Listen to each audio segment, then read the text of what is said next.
The Kanto, Japan's largest tract of wide-open terrain. A region characterized by the plains which not only saw the early rise of the samurai, but also two of the most powerful military governments the country would ever know, these being the Kamakura and later the Tokugawa shogunates, or Bakufu. Yet besides this, the Kanto is also an area that experienced its own range of military tactics and innovations. From armor and weaponry to cavalry usage, the warfare of the Kanto region evolved into a unique playing field for the clans who vie for its control. Recently, a fantastic paper was written by a person in the samurai history community many of us know as Gunsen History. It is called Togoku no Bugu Study Notes, an essay on the gear of a samurai from the Togoku regions during the Tensho era. It is a document which aims to not only examine the development of arms and armor over time throughout the eastern Togoku regions of Japan, focusing on the Kanto, but also to give us a greater idea of what gear the elite warriors of eastern Japan would have used, specifically from the mid-1570s to the mid-1580s. Because of this time frame, one of the primary clans which is focused upon is that of the Go-Hojo, or later Hojo, who throughout the Sengoku period exerted the highest amount of authority throughout the Kanto until their demise in 1590. What I hope to do in this video, with the help of Gunsen History and his work, is to touch on several unique developments within armor found in the Kanto, before moving on to address other unique characteristics of warfare in the region, this being the usage of cavalry and how it differed when compared to the rest of Japan. However, this video will not be an exhaustive deep dive into his work. I merely aim to highlight some of the key details found within the essay, which I highly recommend you read for yourself. I will leave a link down below to where you can check it out. And with that said, let's dive into the Kanto region of pre-modern Japan. The Kanto of old was comprised of 8 provinces, these being Sagami, Musashi, Kotsuke, Shimotsuke, Hitachi, Shimosa, Kazusa, and Awa. It was an area that would become the richest in the country, due to the high rice yield granted by such a wide and flat terrain. Yet, throughout the Sengoku Jidai, Japan's iconic age of warring states, it was a region which continued to fall under significant strife. By the late 1400s and into the early 1500s, Japan saw the rise of Ise Shinkuro, later known as Hojo Son, who is often described as the first Sengoku daimyo. His warpath would lead to the establishment of the later Hojo, a sort of successor regime to the original Hojo clan who had centuries ago dominated the Kamakura shogunate. Throughout the following decades after Son's death in 1519, this new Hojo clan would continue to push deeper into the Kanto, becoming truly a regional power of their own, and coming to compete with others such as the Uesugi and Takeda who bordered their lands. Yet, by the 1570s, the Hojo had become the unquestionable rulers of the Kanto. For a clan which continued to see the evolution of warfare throughout the entirety of their existence, we can take an interesting look into the development of military technology and tactics up to this point, something which, as we will come to see, emerged uniquely in the Kanto.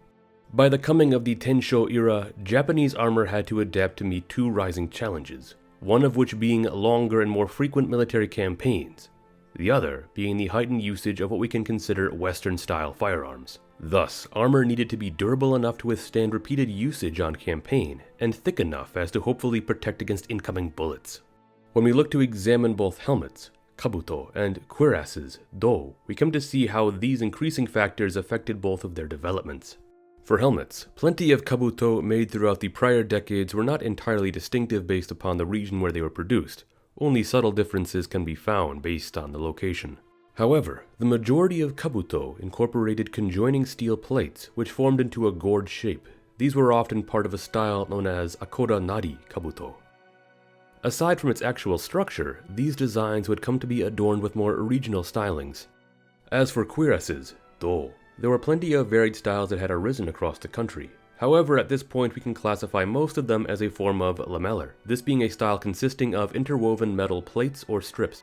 The construction of such armor was a tremendously tedious process that required not only organized workshops for their heightened production, but also great attention to detail to ensure their long-lasting durability.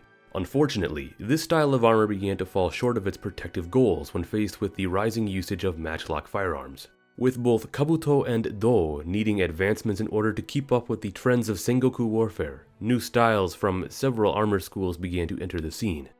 As for kabuto, schools within the Kanto began to expand upon the akoranari design by using thicker overlapping ribs known as tsuji, with the goal being to not increase the overall weight of the helmet substantially, but improving its defensive properties.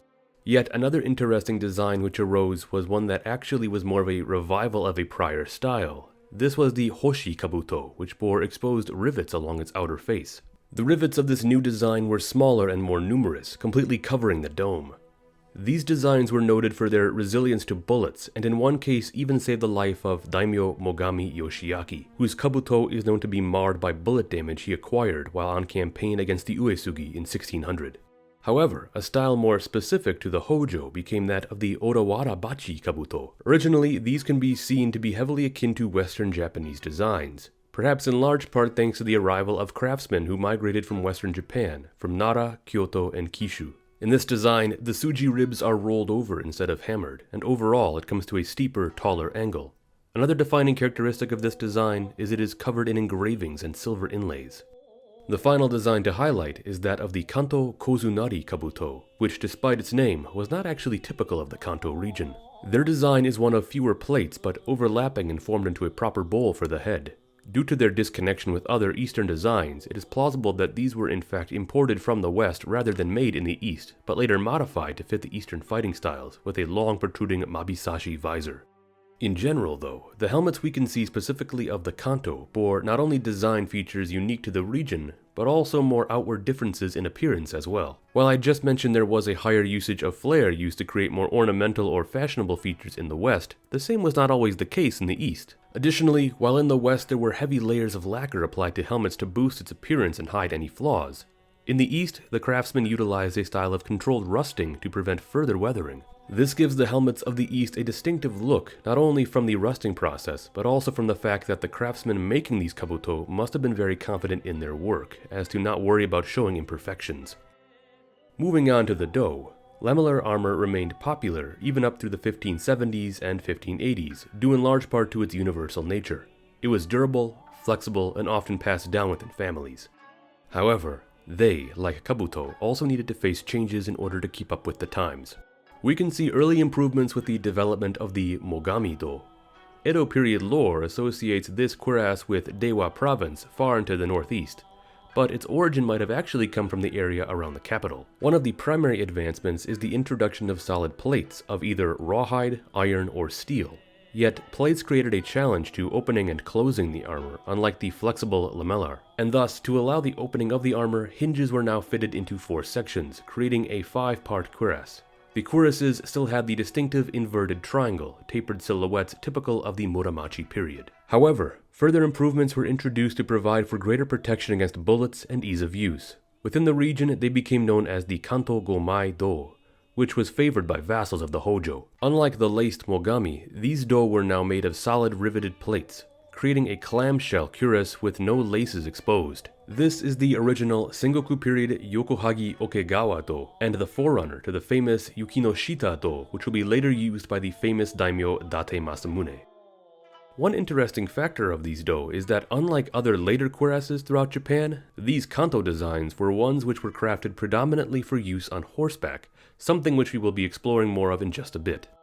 All in all, the armor of the Kanto region, both kabuto and do, found unique stylings throughout the Sengoku period. In some sense, they became more utilitarian in their pursuit of advancement. Yet as the essay notes, their stylings remained quite imposing, not only with the russet finishing common among their kabuto, but also with black lacquer which was often applied to their do, stylings which heavily differed from the more flamboyant characteristics found in the West. Yet now, as we move beyond armor, another interesting element of the essay is one which touches upon styles of warfare present within the Kanto. As we noted earlier, the Kanto region was unique for its wide open terrain. Although several other parts of Japan are known for plains and valleys, there is no greater space of flat land than the Kanto. Due to the fact that most of Japan is extremely mountainous, warfare evolved to best suit this type of terrain. I've explored this previously in regards to not only where fortifications were often built, but also how siege weapons and artillery faced greater challenges with their usage in Japan. Another fascinating area that this essay explores is also in regards to cavalry tactics. There is much iconography that connects samurai to horses. yet there seems to be a debate regarding how samurai best utilize their horses, and once again, a prime factor to this is terrain. Now, it should be noted that each clan would have had their own way of implementing mounted warriors into their armies. But in most regions of Japan, horsemen may not have had nearly as high a presence within samurai warfare as many of us have been led to believe. That's not to say cavalry was not used at all. It certainly was, but it varied depending on the region. The essay suggests that cavalry was not really used in the way we typically expect, and in many cases, horses were just used to get warriors to the action where they could then dismount and engage. However, one area of Japan where cavalry took on an increased role into more of what we can think of as mounted warfare was in the Kanto, once again largely thanks to its open terrain. It's here where mounted combat excelled, and the warriors of Kanto outfitted themselves in the best possible way to engage in this style of warfare. As we touched on, armor was developed to better fit the usage of mounted samurai, and yari spears, which were already an ideal weapon on foot, also took prominence while on horseback for their great reach and versatility. The cavalry of the Kanto plains likely operated as closely to what we can perhaps define as heavy cavalry, heavily armored warriors riding barded horses and fighting mounted against the enemy. But as Gunsen History has pointed out to me, the use of the term heavy cavalry may not be the best way to describe them, being that it is a term which has its roots deeper into Napoleonic warfare.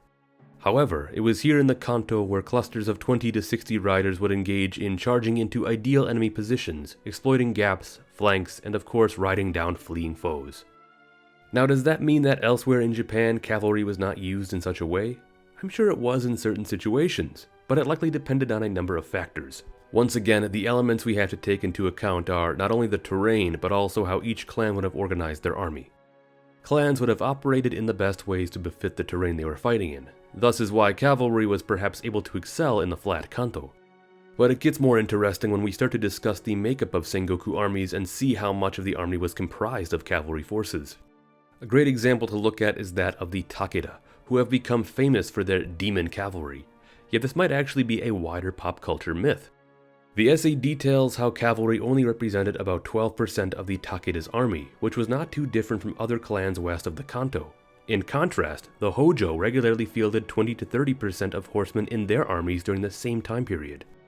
Of course, the argument could be made that it was how that 12% was used that truly earned the Takeda their fame and brought them into the realm of myth, but it does showcase how cavalry as a whole did not occupy perhaps nearly as large a portion of Sengoku armies as one would expect, let alone a clan who is said to have had a mighty cavalry force like the Takeda. So, as we can see from armor to mounted tactics, the Kanto region was a very unique place for the development of warfare throughout the later years of the Sengoku period. Not only through specific forms of armor that arose throughout the area to better suit the needs of evolving warfare, but also through the heightened usage of cavalry, which was a true characteristic of the plains. Of course, these are just two of the elements that are explored in this terrific essay written by Gunsen History. I feel as though I've barely scratched the surface of the content he covers within it, as he dives deeper into the various armor and weapon schools of the region, as well as trying to truly define the appearance of a Kanto warrior throughout the Tensho era. Once again, I highly recommend checking out his paper. There is so much more to explore within it. But with that said, I want to thank Gunsen History for his work and helping to ensure that the script for this video can be as accurate as it can be. I will leave a link below to where you can read the essay for yourself. Thank you for watching, and don't forget to like, subscribe, and ring that notification bell if you enjoyed this video and found it to be most informative.